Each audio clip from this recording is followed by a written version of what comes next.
Now on our USD JPY, before we actually get started, if you are actually new to this channel, do not forget to subscribe.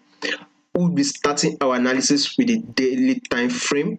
As you can see, our daily time frame, our price has actually moved massively and actually broke our previous higher highs here. You can see our previous higher highs have been broken, which means we are now on a bullish move upward, by the way. And secondly, our price is above our 10 period moving average. So that is it.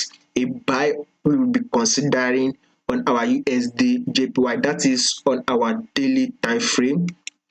On our 4-hour time frame, we are still on a buy, right? But one thing I want you to note is that when we have a breakout, you would have come back to have a retest. If you know our trend line rules, once there's a huge breakout like this, our price should be coming to retest that our breakout level, then a bullish move, by the way. So there's every possibility we are starting to have it, by the way. So it depends on where you are watching it.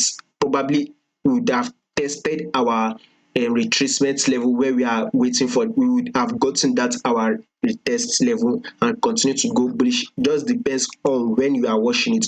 So above all, our USD to our JPY is actually still on a bullish move, by the way. So above all, we are waiting for a retest, then a bullish move on our 4-hour time frame, and now our 1-hour time frame, as you can see it here, likely getting a pullback here.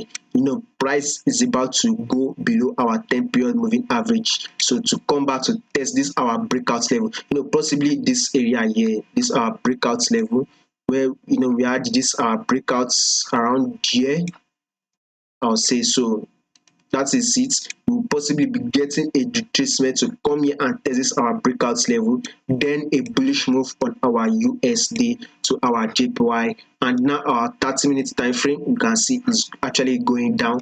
Let's see our index itself, which shows our USD trade. By the way, we can see it now. Our price actually broke below our previous higher highs here, as highlighted here. This was our previous higher highs where our price came here to test and go out, and we can see that we likely having a retracement here, which means our price is actually starting to go bullish move. So that should be affecting our USD itself, USD to our JPY, whereby we will come back to have a retest here and actually a bullish move. So we are waiting for on our USD JPY, waiting for a retest and a bullish move for the day. That is all.